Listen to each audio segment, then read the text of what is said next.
Gold, trusted gold buyers. మీరు తాకట్టు పెట్టిన బంగారాన్ని విడిపించి ఈ రోజు ఉన్న మార్కెట్ ధరకు కొనబడను. హాయ్ నమస్తే, వెల్కమ్ టు ఐడ్రీమ్ మీడియా. నేను మీ రొద్దం శ్రీనివాస్. అమెరికా వీసా నిబంధనలు ఎప్పుడు ఎలా ఉంటాయో తెలియట్లేదు, ఎప్పుడు ఏం మార్పులు వస్తున్నాయో తెలియట్లేదు. ఈ రోజు ఉన్నది రేపు ఉండట్లేదు, రేపు ఉన్నది ఎల్లుండి ఉండట్లేదు.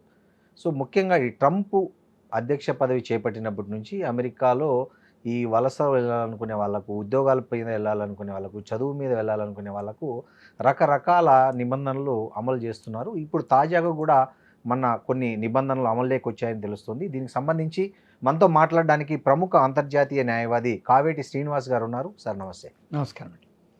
సార్ ఏంటి సార్ ఈ లేటెస్ట్గా అమెరికా వీసా నిబంధనలో మార్పులు వచ్చాయని చెప్తున్నారు. అక్కడ ఇటీవలే కొన్ని H1B వీసాలు, F1 వీసాలకు సంబంధించి, సిటిజన్షిప్కి సంబంధించి, గ్రీన్ కార్డుకి సంబంధించి కూడా చాలా మార్పులు చేర్పులు జరిగాయని చెప్తున్నారు. అసలు ఏంటి కొత్తగా వచ్చిన మార్పులు ఏంటి, పాత ఉన్నవి ఏంటి, కొత్తగా యాడ్ అయినవి ఏంటి అసలు? ఇప్పుడు ఫస్ట్ ఆఫ్ ఆల్ అండి, గతంలో మనకు స్టూడెంట్స్ ఎప్పుడైతే అమెరికాకు చదువుకోవడానికి వస్తారో వాళ్ళకి ఇచ్చే వీసా F1 అంటారండి.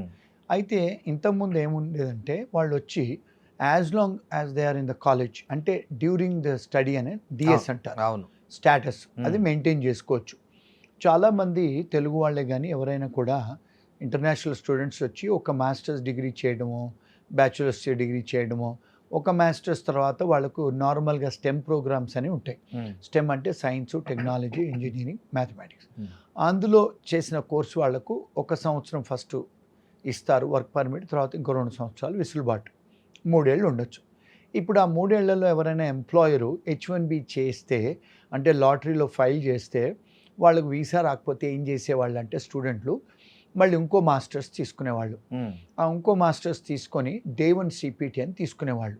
అంటే Day 1 CPT అంటే ఏంటంటే కరికులం ప్రాక్టికల్ ట్రైనింగ్. అంటే మీరు నార్మల్గా మీరు యూనివర్సిటీలో ఫుల్ టైం ఎన్రోల్మెంట్ చేసుకుంటే మీరు 8 క్రెడిట్స్ టు 12 క్రెడిట్స్ దాకా తీసుకోవచ్చు. ఓకే. ఆ 8 క్రెడిట్స్ టు 12 క్రెడిట్స్ తీసుకోవటాన్ని ఏమంటారంటే మీరు ఫుల్ టైం స్టడీలో ఉన్నట్టు లెక్క.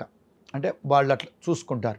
ఆ ఫుల్ టైం స్టడీలో ఫర్ ఎగ్జాంపుల్ మీరు ఒక 2 సబ్జెక్ట్స్ క్లాసులు అటెండ్ చేసి, ఇక్కడ మనం అర్థం చేసుకోవాల్సింది ఏంటంటే యూఎస్లో education system masters by research, masters by course work అని అంటారు. మాస్టర్స్ బై కోర్స్ వర్క్ అంటే ఏమిటి? బ్యాచులర్స్ బై కోర్స్ వర్క్ అన్నా మాస్టర్స్ అని PhD ఇవన్నీ కూడా కోర్స్ వర్క్ అంటే ఏంటి? మీకు క్లాసులు అటెండ్ చేయాలి, అసైన్మెంట్లు రాయాలి, పరీక్షలు రాయాలి. ఓపెన్ బుక్ పరీక్షను కావచ్చు, క్లోజ్ బుక్ పరీక్షను కావచ్చు. మీరు క్లాస్లో ప్రజెంటేషన్ చెయ్యాలి, క్లాస్లో ప్రజెంటేషన్ చేసిన తర్వాత పార్టిసిపేషన్ అవ్వాలి, క్లాస్లో అటెండెన్స్ చేయాలి. వీటన్నిటికీ మార్కులు వేస్తారు. ఫర్ ఎగ్జాంపుల్ మీరు క్లాస్లోకి రెగ్యులర్గా అటెండ్ అయ్యారనుకోండి 30%. మీరు పాస్ 30% మీ క్లాస్లో అటెండ్ చేయడం వల్లనే. మీకు అసైన్మెంట్లు చేశారనుకోండి 30% మార్కులు వచ్చేస్తాయి. మీరు క్లాస్ పార్టిసిపేషన్, ఒకవేళ క్లాస్లో ప్రొఫెసర్ ఏమైనా ప్రశ్నలు అడిగినా, లేకపోతే మీరేమైనా పార్టిసిపేట్ అయినా అదొక 20% ఇస్తారు. ఇక మరి పరీక్ష ఎంత పర్సంటేజ్ అండి? ఆ మిగతాదంతా పర్సంటేజ్ పరీక్ష. మరి ఆ పరీక్ష క్లోజ్ బుక్ పరీక్ష ఉంది, ఓపెన్ బుక్ పరీక్ష కూడా ఉంది. మెజారిటీ ఆఫ్ ఇన్స్టిట్యూషన్స్ ఏంటి, పుస్తకం ఓపెన్ పెట్టుకుని పరీక్ష రాయటమే. అంటే ఇది అక్కడ సిస్టమ్. చాలా మందికి తెలీదు. మనోళ్ళు ఏదో అక్కడ పోయి మేము మాస్టర్ చేసాం అంటారు. ఇవి మామూలుగా చేసుకుంటే అందరు పాస్ అయిపోతారు. ఇంకొక పద్ధతి ఏమిటి అంటే మీరు క్లాసులు అటెండ్ చేయకున్నా కూడా కోర్స్ వర్క్ 2 క్లాసులు అటెండ్ చేసి మిగతా 2 సబ్జెక్టులు రీసెర్చ్ పేపర్లు రాసి ఇచ్చుకోవచ్చు. దాన్ని masters by course work and research అంటారు. అయితే ఇప్పుడు ఏం చేస్తున్నారంటే వీళ్ళు మన స్టూడెంట్స్ అంతా కూడా సెకండ్ మాస్టర్స్ చేసేటప్పుడు masters by course work plus research చేస్తున్నారు. ఆ రీసెర్చ్ చేయడం అంటే ఏంటి? యూనివర్సిటీలో కూర్చొని లైబ్రరీలో ల్యాబ్లో చేయడం కాదు, రియల్ ఫిజికల్ ఇండస్ట్రీలోకి వెళ్ళి పనిచేయడం. అంటే ఇప్పుడు ఫర్ ఎగ్జాంపుల్ IT చదువుకున్నారనుకోండి, ఇప్పుడు లెటెస్ట్ టేక్ డేటా గురించి, డేటా సైన్స్ చదువుకుంటున్నారు. 2 సబ్జెక్టులు క్లాసులు అటెండ్ చేయాలి, 2 సబ్జెక్టులు రీసెర్చ్, ఎక్కడైనా IT కంపెనీల్లో కూర్చొని డేటా రీసెర్చ్ చేసుకోవడం. ఆ సబ్జెక్టుది ఎప్పుడైతే మీరు రీసెర్చ్ అసైన్మెంట్ రాస్తారో మీకు పూర్తి మార్కులు పడతాయి. దాన్ని వర్క్ పర్మిట్ కూడా అంటారు, దాన్ని CPT అంటారు. Curriculum practical training. అంటే మీరు ఏదైతే చదువుతున్నారో కరికులాన్ని ప్రాక్టికల్గా ట్రైనింగ్ చేసుకోవడం అని అర్థం దాన్ని. అది తీసుకొని చేసేవాళ్ళు. మళ్ళీ 2 సంవత్సరాల దాకా మాస్టర్స్ చేసేవాళ్ళు. ఇప్పుడు ప్రజెంట్ ట్రంప్ గారు ఏమొచ్చారంటే వీళ్ళందరూ వచ్చి కూడా 2 డిగ్రీలు చేస్తున్నారు.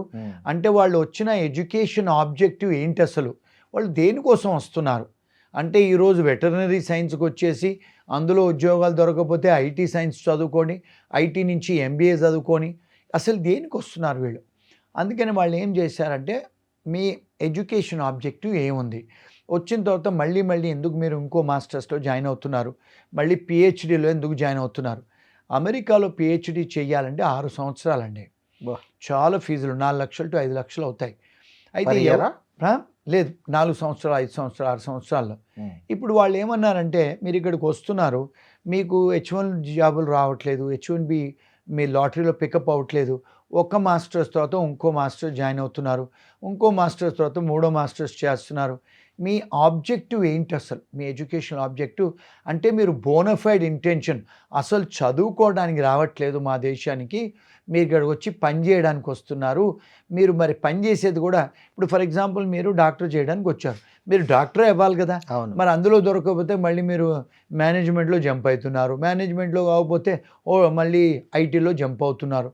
అసలు దేనికి వస్తున్నారు. ఇవన్నీ కర్టైల్ చేయడానికి ఆయన ఏమన్నాడంటే ఇంకా ఫ్యూచర్లో 2-3 టైప్స్ ఆఫ్ కోర్సులు చేయడానికి లేదు, ఆ డ్యూరింగ్ ద స్టాటస్ తీసేస్తాము, 3 ఏళ్ళు చదువుకోవడానికి వస్తే 4 ఏళ్ళు చదువుకోవడానికి వస్తే అది చదువుకున్న తర్వాత వెనక్కి వెళ్ళిపోవాలి, వేరే స్టాటస్ మార్చుకోవడానికి లేదు. అంటే ఎవరైనా ఎంప్లాయ్మెంట్ ఇస్తే H1 చేసుకోవచ్చు, లేకపోతే చేసుకోవడానికి లేదని దానికి ఇప్పుడు రూల్స్ మార్చారు. అది F1 అండి. ఓకే. ఈ H1B ఏంటి సార్, ఇది H1B సంబంధించి ఫీజులు పెంచుతున్నారు. ఇక్కడ ఏం చేస్తున్నారంటే ఇప్పుడు మీరు గతంలో చూసుకుంటుంటే నేను ఒక 25-26 ఏళ్ళ నుంచి చాలా H1లు మా ఫర్మ్ నుంచి చేస్తున్నామండి. ఇప్పుడు Y2K వచ్చినప్పటి నుంచి స్టార్ట్ అయింది. అప్పుడు $150-120 ఉండేది లీగల్ ఫీజులు, H1B ఫీజులు కట్టడం. ఇప్పుడు $2.5-3-4 కూడా అయింది. అంటే ఎట్లయితే మీ దగ్గర ఎక్కువ ఎంప్లాయర్స్ ఉంటారో అంత ఫీజులు పెంచారు. ఎందుకు పెంచుతున్నారు అంటే H1B వాళ్ళను కర్టైల్ చేయడానికి, అంటే ఎక్కువ మందిని తీసుకురాకుండా ఉండడానికి ఒక కారణం అండి. రెండో కారణం ఏంటంటే H1Bలు తక్కువ చేసిన తర్వాత స్టూడెంట్లను బోలంత మందికి పర్మిషన్స్ ఇచ్చి తెచ్చారు. మీరు గతంలో చూసుకుంటే 20-25 ఏళ్ల కింద యుఎస్కి పోవాలంటే 1 సంవత్సరం పాటు కష్టపడేవాళ్ళు. ఎందుకు, వాళ్ళు టోఫెల్ రాసేవాళ్ళు, టెస్ట్ ఆఫ్ ఇంగ్లీష్, దాని తర్వాత జీమాట్ రాసేవాళ్ళు, జిఆర్ఈ రాసేవాళ్ళు. ఇవన్నీ వచ్చిన స్కోర్స్ వచ్చిన తర్వాత మీరు కాలేజీలలో అప్లికేషన్ పెడితే 6 మంత్స్ పట్టేది మీకు అడ్మిషన్ వచ్చేదానికి. అవునండి. అంటే ప్రతి ఒక్కరు సీరియస్గా చదువుకొని వచ్చేవాళ్ళు. అంటే 1 ఇయర్ ప్రోగ్రామ్, అంటే బోనఫైడ్ స్టూడెంట్స్ మాత్రమే వచ్చేవాళ్ళు. అంటే మీ టెక్నాలజీ బీటెక్లో మంచి మార్కులు వచ్చి ఇప్పుడు కొన్ని సంవత్సరాల నుంచి వాళ్ళు యూనివర్సిటీ వాళ్ళు టోఫెల్ వేవ్ చేసేసారు. అంటే మీకు టెస్ట్ ఆఫ్ ఇంగ్లీష్ రాకున్నా కూడా ఇచ్చేస్తున్నారు. జీమాట్ జిఆర్ఈ అయితే అసలు విన్నదే లేదు పరిస్థితి. అంటే వీళ్ళు అవన్నీ తీసేసి డైరెక్ట్గా ఎవరు అప్లికేషన్ పెడితే వాళ్ళకి I-20 ఇచ్చేస్తున్నారు. అక్కడికి వచ్చిన తర్వాత మిమ్మల్ని ప్రీ రిక్విజిట్స్ అని మీకు కొంత సబ్జెక్ట్స్ ఇచ్చి మళ్ళీ మీ దగ్గర ఫీజులు పెడుతున్నారు, ఇది కాలేజీ వాళ్ళు. అంటే ఇవన్నీ కూడా బిజినెస్ లాగా విండ్ మిల్ లాగా అయిపోయినాయి కాలేజీలు. వాళ్ళు ఏమంటున్నారంటే ఇప్పుడు అక్కడికి వచ్చిన తర్వాత చాలామంది లక్షల మంది స్టూడెంట్స్ వచ్చారు గతంలో. సరే ఈ సంవత్సరం పోయిన సంవత్సరం తగ్గింది బికాజ్ ఆఫ్ రెగ్యులేషన్స్. ఒకటి ట్రంప్ గారు ఇప్పుడు చేసిన అంటే టైటన్ అప్ చేశారు. మళ్ళీ ఒక 60-70 దేశాలలో కౌన్సిలేట్సే క్లోజ్ చేశారు ట్రంప్ గారు. అంటే మీకు అసలు కౌన్సిలేట్సే లేవు. అంటే భూలోకంలో 190 దేశాలు ఉంటే అందులో నువ్వు 70-80% కౌన్సిలేట్స్ క్లోజ్ చేసావంటే మోర్ దెన్ 50% కౌన్సిలేట్స్ క్లోజ్ చేశారు కదా. అవును. కొన్ని కంట్రీస్నేమో బ్లాక్ లిస్ట్ చేశారు. అవును. మరి మీకు వచ్చేది ఒక 40% జనాలే వస్తున్నారు. ఆ 40% స్టూడెంట్స్ రావాలనుకున్నా, విజిటర్లు రావాలనుకున్నా, H1B వచ్చిన వాళ్ళకు కూడా మీకు అపాయింట్మెంట్ దొరకాలన్న కౌన్సిలేట్లు దొరకట్లేదు. ఎందుకు అంటే టు కర్టైల్ అంటే వాళ్ళని డిస్కరేజ్ చేయడానికి మార్పులు చేర్పులు తెస్తున్నారు. ఎందులో తెచ్చారు, ఫీజులలో తెచ్చారు ముందు. రెండోది ఏంటి, ఇప్పుడు అక్కడ ఎకానమీ చాలా స్ట్రగుల్ అవుతుంది. ఈ ఐటీ పెద్ద కంపెనీస్ అన్నీ కూడా తీసేస్తున్నారు. తీసేసిన తర్వాత వాళ్ళకు 60 రోజులు వెసులుబాటే ఇచ్చారు. అంటే వేరే ఎంప్లాయర్తో H1 చేసుకోవాలా లేకపోతే వెనక్కి వచ్చేయాలని. ఇది స్ట్రిక్ట్గా ఇంటర్ప్రిట్ చేస్తున్నారు 60 days. మూడోది ఏంటంటే ఎవరైతే H1లో జాబులు పోతాయో వాళ్ళు 60 రోజులలో పెట్టే బిడ్డే చదువుకొని రాకపోతే చాలామంది ఏం చేస్తున్నారు, స్టూడెంట్ వీసాలు వేసుకుంటాం మళ్ళా, లేకపోతే విజిటర్ వీసాలు వేసుకుంటామని చాలామంది మా ఫర్మ్ కాంటాక్ట్ చేస్తూ ఉంటారు. వాళ్ళు ఇప్పుడు ఏం చేస్తున్నారు ఇమిగ్రేషన్ వాళ్ళు, మీరు ఇంటికి పోవడానికి పెట్టే బిడ్డే చదువుకోవడానికి 60 రోజులు దేనికి, 90 రోజులు దేనికి, అసలు మీకు అక్కడ ఉండాలని ఎందుకు ఉద్దేశం, ఉద్యోగం లేని తర్వాత మీరు ప్యాక్ చేసుకొని వెళ్ళిపోవచ్చు కదా, రీలొకేట్ అవ్వచ్చు కదా అని మీరు విజిటర్ వీసా ఫైల్ చేసినా, మళ్ళీ F1 ఫైల్ చేసినా, ఏ ఫైల్ చేసినా కూడా వాళ్ళు డినై చేస్తున్నారు. దాన్ని చేంజ్ ఆఫ్ స్టేటస్ అంటారు. అంటే వాళ్ళు టైటన్ అప్ చేస్తున్నారు. అవును సార్, ఈ F1 నుంచి B1కి మారే టైంలో జనరల్గా ఎక్కువ మిస్టేక్ జరుగుతున్నాయి అంటున్నారు. ఎలాంటి మిస్టేక్స్ జరుగుతున్నాయి అసలు? ఇప్పుడు వాళ్ళు ఏమంటారంటే, మీరు చదువుకోవడానికి వచ్చారు, చదువు అయిపోయింది, మరి చదువు అయిపోయిన తర్వాత మీరు మీ వైండప్ చేసుకోవాలంటే, అంటే మీరు మీ రూము లేకపోతే కారు లేకపోతే మీ వస్తువులు వైండప్ చేసుకొని వెళ్ళిపోవాలనుకొని మీరు మాకు విజిటర్ వీసా అప్లికేషన్ పెడుతున్నారు కదా, మరి 6 నెలలు దేనికి మీకు విజిటర్ వీసా అంటే వీళ్ళు ప్రాసెస్ చేసే వరకు 3-4 నెలలు అవుతుంది.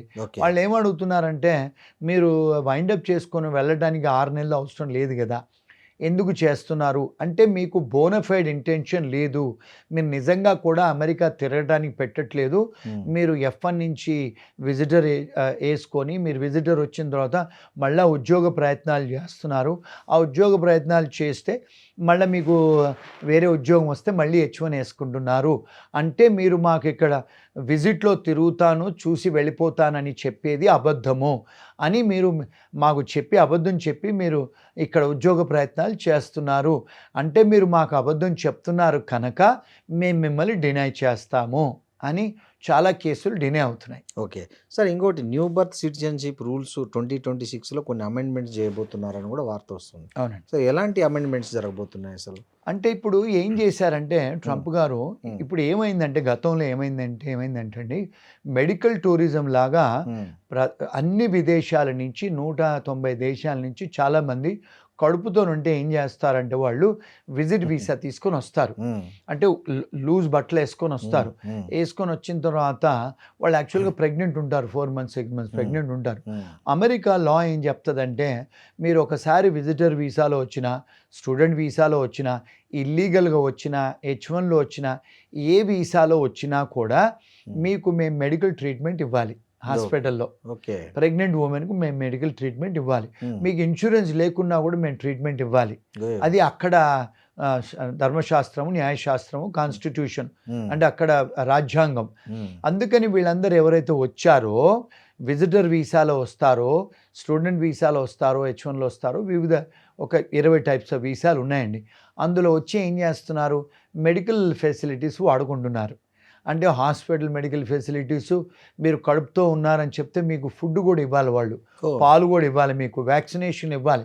ఎందుకు రేపు పుట్టబోయే బిడ్డ హెల్తీగా ఉండాలి, పుట్టబోయే బిడ్డ అమెరికన్ పౌరుడు అవుతాడు గనక. అందుకని మరి ఆ పౌరసత్వం వస్తుంది కనుక వాళ్ళ దేశంలో వాళ్ళకి ఇవ్వాలి ఫెసిలిటీస్ అని వాళ్ళు చేస్తారు. అయితే ఇది వాళ్ళు ఇప్పుడు ఏమవుతుంది, ఇది బర్డన్ అవుతుంది అమెరికన్ సొసైటీ మీద. అంటే ట్యాక్స్ పేయర్ డబ్బు ఖర్చు పెట్టాలి కదా. సో ఎవరైతే ప్రెసిడెంట్ దగ్గర అడ్వైజర్స్ ఉన్నారో ఇది మన దేశం మీద బర్డన్ అవుతుంది ఒకటి. రెండోది వీళ్ళు బోనఫైడ్గా విజిట్ చుట్టాలను కలవడానికో లేకపోతే దేశం చూడటానికో వచ్చి మన దేశంలో ఖర్చులు పెట్టడానికి రావట్లేదు, ఇక్కడ పౌరసత్వం తీసుకోవడానికి వస్తున్నారు, మళ్ళీ వాళ్ళ పిల్లల పేర్ల మీద వీళ్ళు ఉండిపోతున్నారు అని చెప్తే ఆయన దాన్ని లా మార్చాడు. మారుస్తే సుప్రీంకోర్టు దాకా పోయింది. ఎందుకంటే ప్రపంచంలోనండి అమెరికా, ఆస్ట్రేలియా, ఇంగ్లాండ్, కెనడా, యూరోప్లో ఎక్కడ కూడా ఒక అమెరికాలోనే బర్త్ రైట్ సిటిజన్షిప్ యాక్ట్ ఉంది. మీరు ఇంగ్లాండ్లో ఒకవేళ పిల్లలు పుట్టినా, ఆస్ట్రేలియాలో పుట్టినా, న్యూజిలాండ్లో పుట్టినా, యూరోప్ దేశాలు ఎక్కడ పుట్టినా కూడా మీరు తల్లిదండ్రులు స్టూడెంట్ వీసాలో ఉన్నా, H1B వీసాలో ఉన్నా, టెంపరీ విజిట్కి వచ్చి L1లో ఉన్నా కూడా మీకు ఒకవేళ పిల్లలు పుడితే పౌరసత్వం రాదు మీకు. ఇప్పుడు ఫర్ ఎగ్జాంపుల్ మిడిల్ ఈస్ట్లో చాలామంది ఇండియన్స్ 20-30 ఏళ్ళ నుంచి ఉన్నా కూడా ఇండియన్ పాస్పోర్ట్సే, మరి వాళ్ళకి అక్కడ పిల్లలు కంటారు కదా, మరి UAE పాస్పోర్ట్స్ వస్తున్నాయా, రావట్లేదు. మరి ఇప్పుడు యూకేలో కానీ ఆస్ట్రేలియాలో కానీ స్టూడెంట్స్ వెళ్తారు, కెనడాలో కూడా స్టూడెంట్స్ వెళ్తారు, వర్క్ పర్మిట్లో వెళ్తే మరి మీకు అక్కడ పుట్టిన పిల్లలకు పౌరసత్వం వస్తుందా, రావట్లేదు. అమెరికా ఒక్కటే దేశం పౌరసత్వం ఇస్తుంది. ఇప్పుడు వాళ్ళు ఏం చేశారంటే కంపారిటివ్లీగా వేరే దేశాలలో ఇవ్వట్లేదు కదా, మేము కూడా వేరే దేశాల్లాగా మార్చుకుంటాము మా ఇమిగ్రేషన్ లా అని చెప్పి ట్రంప్ గారు ఒక ఎగ్జిక్యూటివ్ ఆర్డర్తో వచ్చారు. ఎవరైతే ఇక్కడ వస్తారో వాళ్ళ పిల్లలు ఒకవేళ ఇక్కడ జన్మిస్తే వాళ్ళకు పౌరసత్వం ఇవ్వద్దు అని. సో చాలామంది ఇమిగ్రేషన్ అడ్వకేట్స్ దాన్ని సుప్రీంకోర్టు దాకా తీసుకెళ్తే ఇది పార్లమెంట్లో లా పాస్ అవ్వాలి కానీ ఎగ్జిక్యూటివ్ ఆర్డరు ప్రెసిడెంట్గా అర్హత లేదని చెప్పి కొట్టేశారు. సో కాబట్టి ప్రస్తుతానికి అమల్లో ఉందనుకో. అమల్లో ఉంది, కానీ ఇప్పుడు మళ్ళీ ఆయన ఏం చేస్తున్నాడు, ఇప్పుడు ఆయన మెజారిటీ వైట్ హౌస్లో ఆయన అంటే మన దగ్గర లాగా ఎట్లయితే లోవర్ హౌస్ అప్పర్ హౌస్ ఉంటుందో మా దగ్గర కూడా లోవర్ హౌస్ అప్పర్ హౌస్ ఉంది అమెరికాలో. దానిలో బిల్లు ప్రవేశపెట్టి లా తీసుకొస్తున్నారు. ఓకే సార్, ఈ గ్రీన్ కార్డుకి సంబంధించి కూడా కొన్ని స్ట్రిక్ట్ చేశారంట. ఏంటి సార్ అసలు గ్రీన్ కార్డు అప్డేట్స్ ఏంటి అసలు? గ్రీన్ కార్డులో ఎప్పుడైనా కూడా అసలు గ్రీన్ కార్డ్ అంటే ఏంటి, గ్రీన్ కార్డు అంటే ఏంటంటే మీరు రెసిడెంట్ ఏలియన్ అంటారు. ఇప్పుడు మీరు ఒకవేళ కార్డు మీద చూస్తే రెసిడెంట్ ఏలియన్, ఏలియన్ అంటే ఏంటి, పరదేశస్థుడు. రెసిడెంట్ అంటే ఏంటి, మీకు అక్కడ ఉండటానికి వెసులుబాటు, పర్మనెంట్గా ఉండడానికి వెసులుబాటు. మీకు అక్కడ మీకు ఓటు హక్కు లేదు, మీరు ఫెడరల్ గవర్నమెంట్లో పనిచేయడానికి హక్కు లేదు, మీరు చిన్న చిన్న జాబులు చేసుకోవచ్చు. అక్కడ ఎక్కడ దాకా ఉంది అంటే అమెరికన్ రాజ్యాంగం ఏం చెప్పింది అంటే మీరు టీచర్ అవ్వాలన్నా కూడా మీరు అమెరికన్ సిటిజన్ అయి ఉండాలి. ఓకే, మీరు పోలీస్లో భర్తీ అవ్వాలన్నా మిలిటరీలో భర్తీ అవ్వాలన్నా అమెరికన్ సిటిజన్ అయి ఉండాలి, పౌరసత్వం ఉండాలి. దానికి వాళ్ళు ఏమంటున్నారంటే మరి మీరు పౌరసత్వం తీసుకుంటే వాళ్ళకు బెటరే. కానీ ఇప్పుడు ఈ గ్రీన్ కార్డు మీరు తీసుకొని మన దేశస్తులు మీరు అమెరికాలో, ఇండియాలో లేకపోతే వేరే దేశాలలో ఇల్లులు కట్టుకుంటారు, బ్యాంక్ అకౌంట్స్ ఆపరేట్ చేసుకుంటారు, వివిధ దేశాలలో మీరు ఇల్లులు కొనుక్కుంటారు, బిజినెస్లు పెట్టుకుంటారు. కానీ అమెరికా దేశానికి మీరు ట్యాక్సులు కట్టరు. మీరు ఊరికే అక్కడ పిల్లలకే కానీ లేకపోతే అక్కడ ఉండడానికే కానీ బిజినెస్ల కోసం చేస్తున్నారు. మీరు ఒకవేళ 180 రోజుల కంటే బయట మీ దేశాలకు బయట దేశాలకు ఉండి వచ్చేది ఉంటే మీకు అక్కడ ఉండే డొమిసైల్ అంటే మీకు ఇంటెంట్ టు లివ్ అనేది లేదు, ఇంటెన్షన్ లేదు ఆ దేశానికి. అందుకని చెప్పి వాళ్ళు 180 రోజుల తర్వాత ఎవరన్నా వస్తే ఎయిర్పోర్ట్లలో ఆపేసి వాళ్ళ గ్రీన్ కార్డులు క్యాన్సిల్ చేసి పంపించేస్తున్నారు. ఓకే, ఇంకా చాలా స్ట్రిక్ట్ చేస్తున్నారు, అంటే డే బై డే. ఓకే, ఈ గ్రీన్ కార్డ్ బ్యాక్లాగ్ కూడా చాలా ఎక్కువ ఉందని వింటున్నాం సార్, అది ఎట్లా? ఎందుకు అంటే అక్కడికి వచ్చేవాళ్ళు 190 దేశాల నుంచి వస్తారండి. అవును, చాలా ఎక్కువగా వచ్చేవాళ్ళు చైనా వాళ్ళు, చాలా ఎక్కువగా వచ్చేవాళ్ళు ఫిలిపీన్స్, చాలా ఎక్కువగా వచ్చేవాళ్ళు ఇండియన్స్, మెక్సికన్స్ అండి. వీళ్ళే మెజారిటీ నంబర్స్ అన్నట్టు. ఓకే, ఎందుకు అంటే వాళ్ళ దేశంలో వాళ్ళు కొంత పర్సంటేజెస్ ఇచ్చారు, అంటే ఒక్కొక్క దేశానికి ఇంత పర్సంటేజ్ దేశస్తులే మా దేశంలో ఉండాలని. అమెరికాలో ఇండియన్స్ చాలా ఎక్కువ మంది ఉన్నారు, స్టూడెంట్సే కానీ వర్క్ పర్మిట్సే కానీ వ్యాపారస్తులే కానీ ఇల్లీగల్గా వచ్చేవాళ్ళు. అలాగే చైనీస్ కూడా ఉన్నారు, అలాగే ఫిలిపీన్స్ ఉన్నారు, మెక్సికన్స్ ఉన్నారు. ఈ 4 దేశస్తుల వాళ్ళకే అంటే దగ్గర ఇప్పుడు ఇండియన్స్కు 100 సంవత్సరాలు వెయిట్ చేయాలి గ్రీన్ కార్డ్కి అని చెప్పి పెట్టారు. ఎందుకంటే కోటా అంటారు దీన్ని, కోటా వరకు మీకు ఇంతే కోటా, మీ దేశంకి ఇంతే కోటా. మరి ప్రపంచవ్యాప్తంగా వాళ్ళు ఇవ్వాలి కదండి గ్రీన్ కార్డు. మరి 190 దేశాలలో 160 దేశాలు 170 దేశాలు వాళ్ళు వస్తే మరి ప్రతి దేశాన్ని న్యాయం చేకూర్చాలి కదా. మరి ఇండియన్స్కు, చైనీస్కు, మెక్సికన్కు, ఫిలిపిన్ వాళ్ళకి ఇస్తే ఎలాగా? అందుకని కోటా సిస్టమ్ పెట్టారు. ఆ కోటా సిస్టంలో కూడా ఏం పెట్టారు, హైటెక్ ప్రొఫెషనల్స్ కొంత పర్సంటేజు, ఎంబీఏ ఎంఎస్ చేసిన వాళ్ళు కొంత పర్సంటేజు, మరి బ్యాచులర్స్ చేసి వచ్చేవాళ్ళు కొంత పర్సంటేజు, మరి మామూలు అదర్ వర్కర్స్కి వస్తే కూడా ఇవ్వాలి కదా. మరి పొలిటికల్ అసైన్ల వాళ్ళకి ఇవ్వాలి, వ్యాపారం పెట్టే వాళ్ళకి ఇవ్వాలి. సో కోటా వైజ్గా వాళ్ళు డిస్ట్రిబ్యూట్ చేశారు గ్రీన్ కార్డు. మన వాళ్ళు ఎక్కువ వస్తున్నారు కనుక మన వాళ్ళ వెయిటింగ్ పీరియడ్ 20-30 years, అంతేగాని డిస్క్రిమినేషన్ ఏం కాదండి. సో అప్పటి లోపల ఎంతమంది ఉంటారో ఎంతమంది పోతారో కదా. అందుకనే ఇప్పుడు అంటే ఇప్పుడు ఈయన వచ్చిన తర్వాత కాస్త స్ట్రిక్ట్గా అమలు చేస్తున్నాడు. సో స్టూడెంట్స్ని కూడా బయట ఎక్కడైనా ఉద్యోగాలు చేస్తే అరెస్ట్ చేస్తున్నారు. H1B ఎంప్లాయర్స్ కూడా ఆడిట్ చేస్తున్నాడు, అంటే ఎవరైతే H1B అబ్యూస్ చేసి తీసుకొస్తారో. ఇప్పుడు చాలామంది ఐటీ కంపెనీ వాళ్ళండి ఐటీ కంపెనీ ఉద్యోగంలో తీసుకొస్తారు మన ఇండియన్ దేశీయులు. తీసుకొచ్చిన తర్వాత ఇండియన్ రెస్టారెంట్స్ పెట్టుకుంటున్నారు, అందులో ఉద్యోగాలు చేయిస్తున్నారు రెస్టారెంట్ వెయిటర్గా. మరి ఇమిగ్రేషన్ వాడు వచ్చి మిమ్మల్ని అడిగితే మీరు ఏంటంటే నేను హైటెక్ ప్రొఫెషనల్ H1Bలో వచ్చాను అని చెప్పి మీరు ఐటీ ఉద్యోగం చేయాల్సింది పోయి మీరు రెస్టారెంట్లో పనిచేయడము, లేకపోతే హోటల్లో పనిచేయడము, మన ఇండియన్ గ్రాసరీలో పనిచేయడం అంటే తప్పు కదండి. మరి అది మీరు $80 $60 గంటకి ఇస్తానని చెప్పి తీసుకొచ్చి పని మనుషుల్లాగా $15 ఇస్తే H1B అబ్యూస్ కదా, అది నేరం కదా. అందుకని మన వాళ్ళు చేసే కూడా తప్పులు ఉన్నాయి. కానీ ఇక్కడి నుంచి వచ్చేవాళ్ళు వాళ్ళకి ఇవన్నీ తెలియక అక్కడికి వచ్చి ఇరుక్కుపోతారు, మరి వెనక రాలేరు, అక్కడ ఉండలేరు. సో అందుకని ఇలాంటివన్నీ జరుగుతున్నాయి కనుక వాళ్ళకి తెలిసాయి ఇవన్నీ. ఓకే. అందుకని ఇప్పుడు వైస్ ప్రెసిడెంట్ కూడా ఆర్డర్ వేశాడు, అన్ని ఐటీ కంపెనీల మీద ఆడిట్ చేయండి అని. ఇప్పుడు అందరినీ కూడా పట్టుకుంటున్నారండి. ఓకే సార్, ఇంకోటి మీరు మీ సర్వీసెస్ను అక్కడ అమెరికాతో పాటు ఇండియాలో ముఖ్యంగా మన హైదరాబాద్లో ఆల్రెడీ మీది ఒకటి దిల్సుఖ్ నగర్లో ఉంది, ఇప్పుడు రెండో బ్రాంచ్ కూడా ఇక్కడ బంజారా హిల్స్లో ఓపెన్ చేశారు. అసలు ఏంటి సార్, ఎలాంటి సర్వీసులు ఉంటాయి మీ ఆఫీస్లో, ఎవరు మిమ్మల్ని అప్రోచ్ కావచ్చు? ఇప్పుడు ఏమవుతుందంటే అండి, చాలామంది అమెరికాకు రావాలని వచ్చి అడుగుతారు, ఫోన్లు చేస్తారు. యూకేలో కూడా మాకు ఆఫీస్ ఉంది కనుక యూకే కూడా చేస్తారు. ఈ మధ్యకాలంలో మీరు చాలా నందు కేసు లాంటి బోర్డని కుంభకోణాలు విన్నారు. యూకేలో కూడా పరిస్థితి అసలు బాగాలేదు. ఆస్ట్రేలియాలో కూడా వాళ్ళు పెంచేశాడు, అంటే పాయింట్ సిస్టమ్ పెంచేశాడు, మీకు ఇంగ్లీష్ రావాలి అవి ఇవి రావాలని. కెనడా వాళ్ళు కూడా ఇప్పుడు క్లోజ్ చేశారు. ఇప్పుడు అంటే ఇమిగ్రేషన్ చాలా మటుకు క్లోజ్ చేశారు. ఎందుకు క్లోజ్ చేశారంటే అన్ఎంప్లాయ్మెంట్ వల్ల ఒకటి, రెండోది మన వాళ్ళు చేసే కుంభకోణాల వల్ల, మూడోది ఏంటంటే ఇప్పుడు అక్కడ ఏమైపోయిందంటే ఇక్కడలాగా ఇప్పుడు ఎట్లయితే మా కేసీఆర్ గారు ఫీలింగ్ తీసుకొచ్చి పంపించారో సేమ్ ఇప్పుడు అక్కడ లోకల్ ఫీలింగ్ ఎక్కువ అయిపోయింది.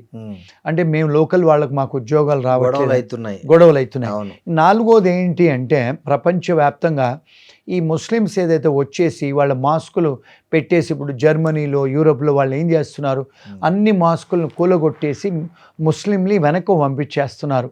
ఇప్పుడు పోలాండ్లో మీరు వెళ్ళాలనుకుంటే మీకు పోలాండ్ స్టూడెంట్ వీసా, ముస్లిం అయితే పోలాండ్ వీసా రాదు, మీకు వర్క్ పర్మిట్ కూడా ఇవ్వరు. మీకు వాళ్ళు క్లియర్గా ఓపెన్ ఇమిగ్రేషన్ పాలసీలోనే పెట్టారు. ఇజ్రాయెల్ వాళ్ళు కూడా పెట్టారు, ముస్లిమ్స్ అయితే మేము ఇవ్వమని. ఇట్లా కొంత మత కలహాలతో కూడా ఇప్పుడు మన వార్స్ కూడా అవుతున్నాయి కనుక వాళ్ళు బాగా రిసెంట్మెంట్ చూపించేసి వాళ్ళు మదే రావద్దని చెప్తున్నారు. అది లోకల్ ఫీలింగ్ ఎక్కువైపోయింది, ఎందుకంటే లోకల్ వాళ్ళకు ఉద్యోగం లేకుండా అవుతుంది. సో దానివల్ల కూడా ఒక కారణం, one of the geo politics, ఇవన్నీ జియో పొలిటికల్ ఆస్పెక్ట్స్. ఇప్పుడు చాలామంది ఏం చేస్తున్నారంటే ఏషియాలో జపాన్కి వెళ్తున్నారు, ఎందుకంటే జపాన్లో ఓల్డ్ ఏజ్ పీపుల్ 90 సంవత్సరాలు 100 సంవత్సరాల దాకా ఉంటున్నారు, ఎందుకంటే అక్కడ ఉన్న లివింగ్ కండిషన్స్ బాగున్నాయి. అందుకని ఇప్పుడు చాలామంది జపాన్కి వెళ్తున్నారు, జర్మనీకి వెళ్తున్నారు అంటే భాష నేర్చుకొని, మాల్టాకి వెళ్తున్నారు అంటే యూరోప్ దేశాలకు వెళ్తున్నారు మన స్టూడెంట్స్, అక్కడ కూడా వర్క్ పర్మిట్ దొరుకుతున్నాయి. ఇప్పుడు ఈ మధ్యకాలంలో నిన్న ఒకరు వచ్చారు మన ఆఫీస్లో, చైనాలో ప్రొఫెసర్, ఆమె తెలుగు ఆవిడ. మరి చైనాలో ఎలా ప్రొఫెసర్ అంటే ఇంగ్లీష్ నేర్పిస్తుందంట తను. అంటే చైనా కూడా వెళ్తున్నారు చాలామంది ఇండియన్ ప్రొఫెషనల్స్. మరి ఇది ఎంతమంది తెలుసండి, తెలియదు కదా. సో ఇవన్నీ తెలపడానికి మేము ఏఐ సెంటర్ పెట్టాం, ఆర్టిఫిషియల్ ఇంటెలిజెన్స్ సెంటర్ పెట్టాం బంజారా హిల్స్లో. ఎవరైనా ఎక్కడికైనా వెళ్ళాలి, కరెక్ట్ అండి, సాగర్ సొసైటీకి డౌన్లో కరెక్ట్ మీ ఆఫీస్ ఉంటుంది. అవునండి. ఓకే, వాళ్ళు ఎవరైనా వచ్చి తెలుసుకోవచ్చు. నిన్న జాపనీస్ వాళ్ళు వచ్చారు, ఇప్పుడు నెక్స్ట్ వీక్ వాళ్ళు వేరే ఫారిన్ లాయర్స్ వస్తున్నారు, ఇంకా చాలామంది ఫారిన్ లాయర్స్ కూడా తీసుకొస్తున్నాము, వాళ్ళతో కొలాబరేషన్ కూడా చేశాము. ఎందుకంటే ఏఐ అని ఎందుకు పెట్టామంటే, కావేటి ఏఐ లా ఫర్మ్ ఎందుకు పెట్టామంటే, ఇప్పుడు మనం నిజంగా ఒక లాయర్తో మాట్లాడాలంటే $500 అవుతుంది ఒక లాయర్తో మాట్లాడంటే. ఇప్పుడు మేమేం చేసామంటే సోఫియా అనే మేము కూడా సబ్స్క్రైబ్ చేసుకున్నాం ఒక రోబో లాయర్తోని. ఇప్పుడు ఆ రోబో లాయర్తో కూడా మేము కన్సల్టేషన్ చెప్పిస్తాం అమెరికా నుంచి. సో అప్పుడు $50 $100 అవుతుంది, అందుకని పెట్టాం ఏఐ ఫర్మ్ అని. ఓ నైస్ సార్, చాలా బాగుంది మీ కాన్సెప్ట్, చాలా బాగుంది. అదే హైదరాబాద్లో నాకు తెలిసి ఫస్ట్ ఏఐ రోబో లాలో పెట్టింది మీ ఫర్మే అనుకుంటా. అవునండి, ఇండియాలోనే ఫస్ట్. నిన్న ఆల్ ఇండియా రేడియో వాళ్ళు నేషనల్ న్యూస్లో ఇచ్చారు మాది. గ్రేట్ అండి, ఇక్కడ పెట్టారు ఇప్పుడైతే బంజారా హిల్స్. అవును sir. Oh nice, very nice sir, thank you అండి, థ్యాంక్ యూ వెరీ మచ్.